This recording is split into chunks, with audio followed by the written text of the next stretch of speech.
Hello everybody, good afternoon everybody.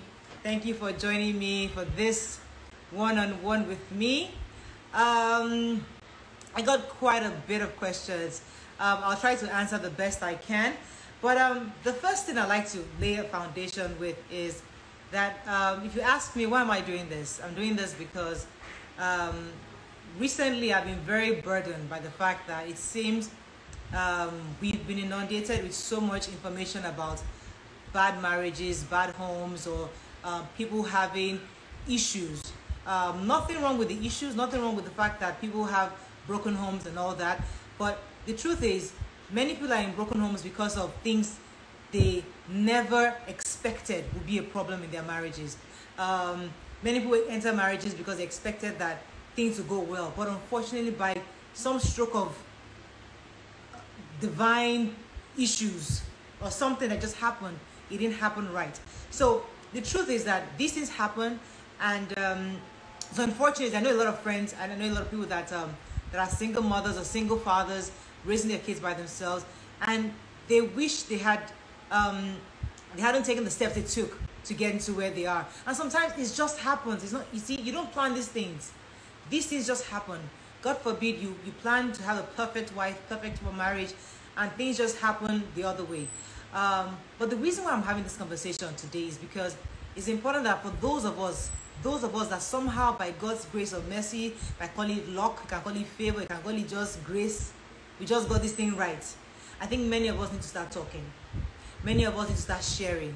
Many of us need to share the truth about what we went through, what we are going through, what we had to overcome to get to where we are, because people just don't see. They think everything is all bad. Everything marriage is all bad, because that's the news we hear out there. Not because those who are saying it's bad, trust me, they have their stories. They have legitimate reasons for saying it.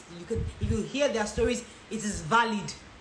But some of us, by whatever stroke, some of us got this thing right. And I recently was looking at my circle of friends.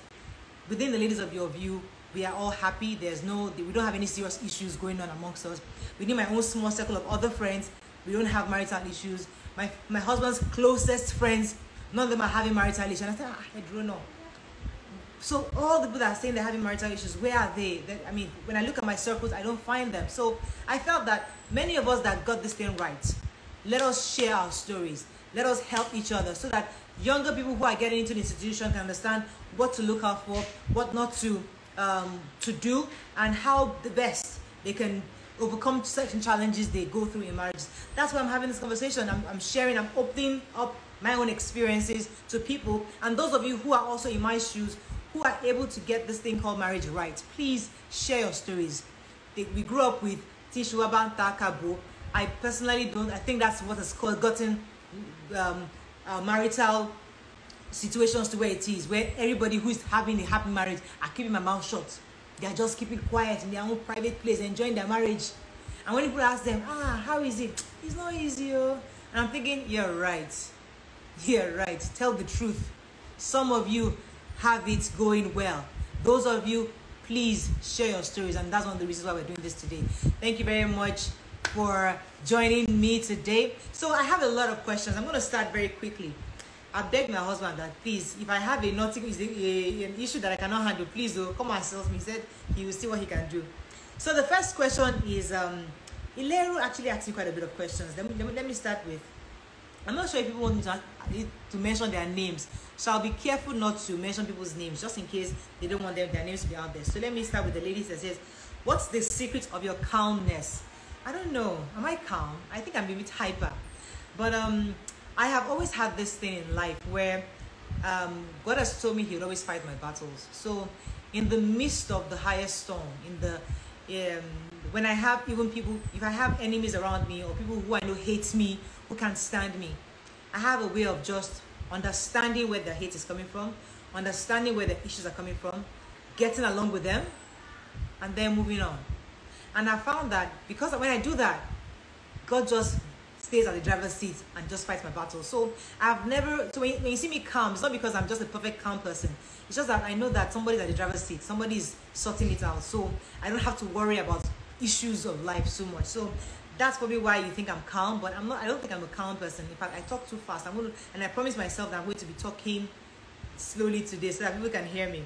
Okay, let me go to another person. It says, please tell me how you have been able to keep your home happy and manage your career. Listen, this thing called marriage is a continuous process. We don't have it all sorted out. We are all growing into this thing called marriage. There will always be roadblocks here and there. But what I think was the most important thing for me was I have a husband who thinks family is like the most important thing. He idolizes family, and because family is important to him, I and the kids are important to him. So he's very, very understanding when it comes to me. When I have things with my career, he's very available to understand, okay, you have to do this because of family and all that. So he's quite understanding in that level. So I think because I have a supportive husband, so it's always easier to manage career and home. Let me move to somebody that says, after your view, what's next? People ask me that a lot of time. After your view, honestly, I am not sure. I'm back in school right now. I should be finishing by next year by God's grace.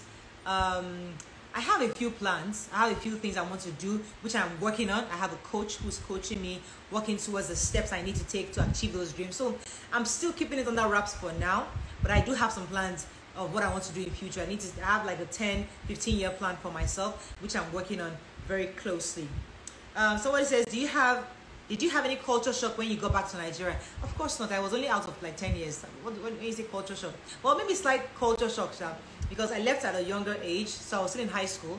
I finished high school in the US. I came home and I was an adult and I was well formed already. So there was that initial shock. I had the first 3 years about a bit of depression, because you didn't understand that I left Nigeria as a middle class person. You come back home and the neighborhood that was middle class has now become lower middle class. You know, I used to live in Bagada. Bagada then was like your Bagada, you know, like at least your middle class. And I came home, it was congested. Everybody's in Bagada. I'm like, hey, what's going on? There are things on the streets, roads, and people are selling markets on the road. There's downfall everywhere. I'm like, what happened to my nice Bagada that just was nice and, you know, cute? So that shock, yeah, I had it initially. But listen, I decided to come home. It was my decision. So I had to just adjust. Okay, I should reduce my pace. Okay, I'll reduce my pace. Thank you. So somebody says, do I have any phobia? I don't know. Do I have phobia? I'm not sure I have any phobias. I'll think about that. I'm not sure. When was your reaction when you were told you're going to be having twins? I think I shared my twins testimony before. Myself and my husband went to camp. It was Daddy Gio's 70th birthday, and he asked that if you want anything, I think it was praying for children and babies at that time. So he told us to stand up and raise our hands and ask God for one thing. So I prayed for twins, my personal prayer. My husband paid his own personal prayer for twins. And by the time we opened our eyes, I asked him, what did you pray for? He said, I pray for twins now. I said, please, I pray for twins. Oh. So it was just perfect. So we were expecting that God would answer the prayer. So when I now finally got pregnant, you know, after like you have to wait about 3 months or so to know the sex. So I went to the doctors and they told me you're having two. My husband was in the car, he didn't bother coming down. So I went outside. I said, so he said, what happened? What's the sex? I just did like this. He just screamed, ah! You know, that's what happened. So that's how it was. It was cool. How do you manage your home and still have time for your kids, your husband, and yourself? Okay, so this one, my husband was a bit intentional. We used to live in 1004. So I got a job at TVC. And he said, Morayo, you cannot be working at TVC and be living in 1004. Let's go and find a house around TVC, because I don't want that whole traffic. Even though I was supposed to be driving against traffic, he felt that I just want you to be home early and all that kind of stuff. So let's find somewhere. So we left 1004 and we literally started driving around TVC. Like we're driving house to house looking for any to let. Finally we found where we stay now, close to TVC. I live about 2 streets from TVC, you know, and that's how, so we make it easier. So after work, I leave work early. I leave work at 5 o'clock. By 5:10, I'm home. Sometimes I come home, pick up the kids, go to the supermarket, you know. So it was intentional. And in fact, sometimes when I'm less busy in the office, I will come home to have lunch. Sometimes I take a quick nap if I can. I'm really tired. But now I'm no more at TVC. I do my show, and then I leave. I do other things. But it's flexible. I'm living and I walk around this whole Ikosi area. I don't go past this area. I only go to the island when I have to. So that's it. I know there are questions waiting for me here. I'll come to those questions a bit later.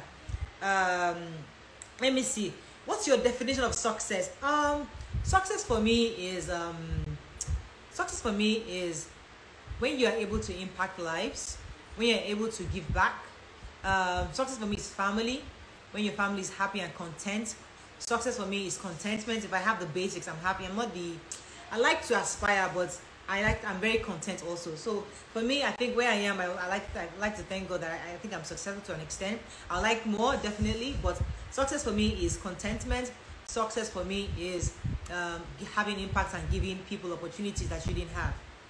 Okay, let me move on. This person had a very long question. She started with, when you were the only one providing for your home in the past of your marriage, how did you stay grounded? And how did it affect your husband? Pretty much she wanted to know how things are when my husband did mention the last time we had an interview with him that there was a time he didn't have a job when we started. Yes, you see, that's a very interesting story.